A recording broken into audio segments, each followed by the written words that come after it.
Communication is important. Today, I'm going to share 5 tips with you that will help you communicate better in your marriage. If you're new here, 1, I want to say welcome, and 2, my name's Chris, I'm the husband coach. If you're into improving your marriage as a husband and you want to learn to love your wife, then consider hitting the subscribe button because that's exactly what we do right here every single week. Communication is a skill. It's not something that we're born with, but it is something that you can learn and you can practice it. And what's more important is this is the skill that you're going to use in your marriage every single day if you want to or not. So you might as well get better at it, right? Today, I'm going to share 5 tips, but number 4 is what communication is all about, so stay tuned. Number 1, set aside the time to talk. So my first tip on this, don't rush through the conversation because this is giving the opportunity for your wife to connect with you. I've said it in a few videos before, but you want to be able to get your wife to connect, or I guess you want to be able to connect with your wife, all right? It's extremely important that you don't rush through the communication or opportunities that you have to communicate with your wife. Take your time and actually talk things out, talk things through. There are different levels to setting aside the time. First, there's the 15-minute catch-up or sync. This is when you're coming home from work or as soon as you wake up in the morning, and this is where you and your wife are just communicating the things that happened in the day or the things that need to happen for the day. The next one is where you're really going to make your money. This is the emotional connection where you're going to really go deep in communication with your wife. This is where you're going to talk to her on a consistent basis and you're going to go a little bit deeper. The last one is the conflict or the crisis. This is when you really want to set aside the time and go even deeper than the last one that I was referring to. If you haven't seen my video on conflict management, go ahead and click on the link in the cards. That's a great video to get you started. The link to that will also be in the description. So if you haven't watched the conflict management video, go ahead and watch that. You'll learn a lot about how to deal with conflict in the marriage. What time of day do you best communicate with your wife? Let me know in the comment section below. For me, it's in the morning or it's later in the evening. Number 2, ask open-ended questions. Don't ask questions that have a response of yes, no, maybe.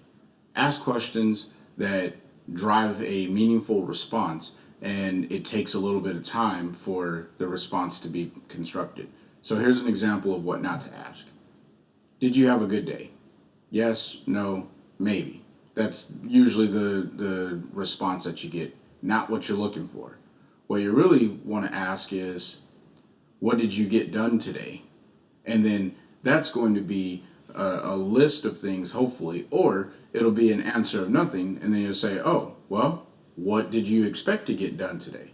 Now, if the answer to that is nothing as well, then you go back to that 15-minute sync up, and it's like, okay, well, maybe that, why are you going to go and do something else?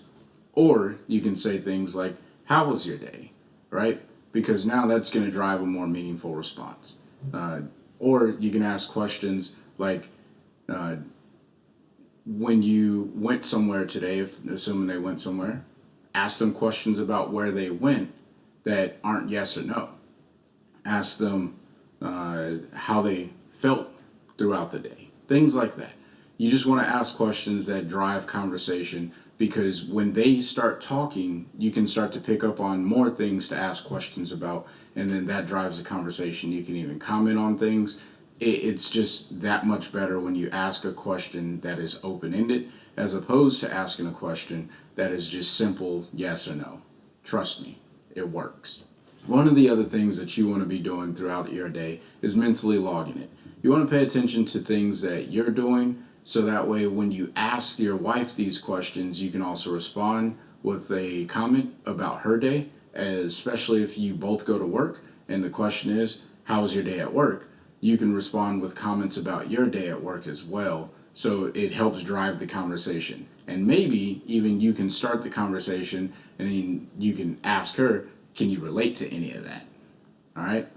Mentally log your day, or some way keep track of what happened, because we tend, I shouldn't say we, I tend to forget a lot of things. So if I don't write it down or log it in some way, I'll probably forget it and then it's gone. Now, here's a tip on the open-ended question. If for whatever reason neither one of you want to talk about your day, create that safe space where you say, hey, you know what? Right now probably isn't a good time to talk about the day. Or you may get a response from your wife where she's like, hey, I don't really feel like talking right now. And then that's where you can ask the question, well, are you willing to listen to some of the things that happened to me today? And then that's where you unload those mentally logged things. And believe it or not, that will open up the conversation. Now, if she says, hey, I don't want to talk, or if you just don't feel like talking that day, then you have to create that space where you say, hey, I'm not ready to talk right now. Just give me some time. We'll talk about it later. And that should be good to go. All right. You guys have to develop that space. Again, I talk about that in the conflict management video, but that is something that's so important to a relationship, being able to provide that space where if you're not ready to talk, then you don't feel forced to talk. Number 3, don't try to read her mind. Don't guess. You want to ask questions to get more information. When you start to guess, you usually start to assume, and then when you start to assume, it leads the conversation to a whole nother level, and that's not really where you wanted the conversation to go. Now, there's some situations where you can absolutely guess in because it's a low threat situation and no one's nerves are really high, no one's upset, but you also want to make sure that you're not guessing on things, especially in the middle of a conflict. Guessing on things in the middle of a conflict leads to a miscommunication. Actually, guessing on things, period, leads to miscommunication, regardless of if it's a conflict or if it's just a conversation about who's driving the car today. That's not necessarily a conflict, but if you guess something like, oh, well, I guess you're going to drive, and then she's like, well, no, I can't drive because I got to do X, Y, Z before we get to the party. All right? Don't guess. Just ask the question, hey, which one of us is driving? And then that's where you can get an answer and you can really communicate that out. Good communication does not include guessing. There are some assumptions that have to be made, especially if you can't ask the question to get the answer and you still have to take action. And that is a whole nother part of communication. But if the person is there and you don't know, you have to ask the question. You have to ask the question. All right? All right, so smash the like button if you're finding value in this content. And then comment down below if you've ever fallen victim to trying to read your wife's mind. I know I have, and I've assumed some things that were not true at all. Number 4, share the floor with your wife. Now, I said this in the intro. This is what communication and the fundamental and foundation of your relationship. If you're not able to share the floor with your wife when you're talking, it's going to be a lot of yelling, and it's going to be really more of a argument, a one-sided conversation. You want to share the floor with your wife. All right.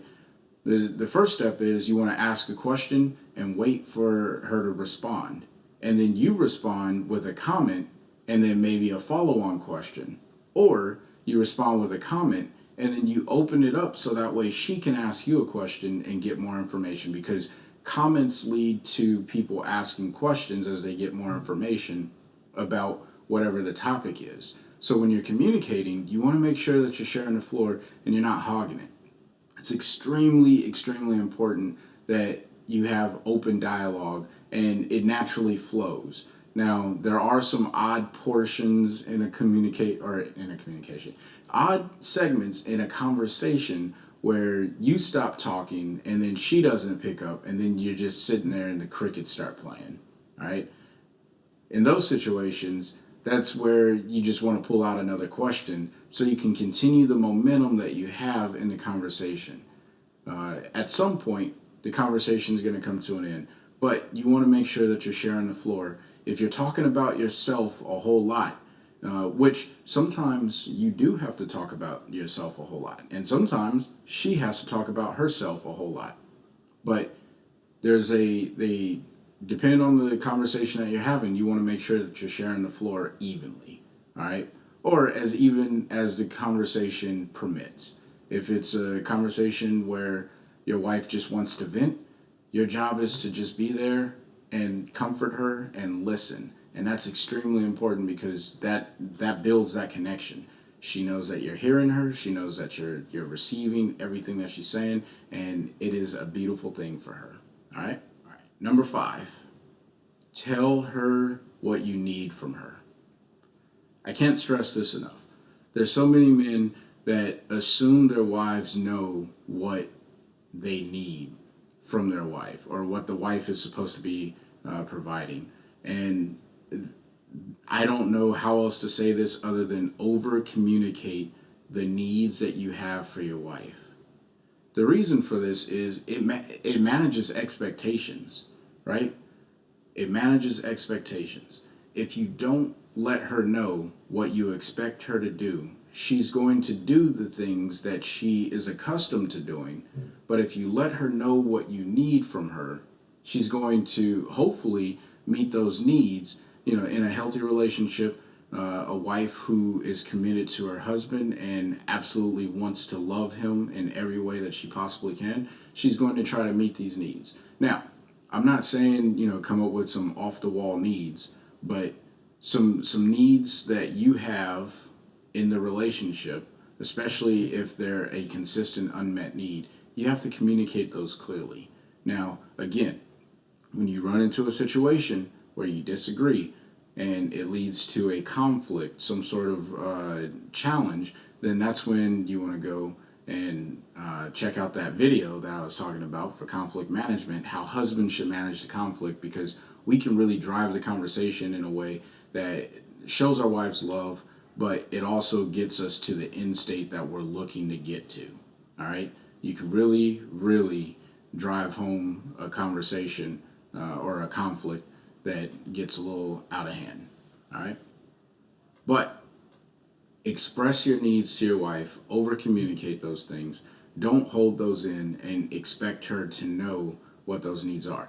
Now, if you don't know what your needs are, write them down on a sheet of paper and then go over them and say, how badly do I need these? Order them in 1 through 5, right? Rank order 1 through 5. And then you go and you give those to your wife and you say, hey, these are the needs that I have. And that's a level of communication that many marriages don't have, because they don't identify their needs and then they don't share them with their spouse. By using these 5 tips, you're going to learn how to communicate with your wife almost instantly. Now, if you found value in this video, please go ahead and smash that like button. But more importantly, share it with a friend or someone you think really will benefit from learning how to use communication skills in their marriage to improve their marriage. Until next time, I want you guys to find a way every single day to love your wife.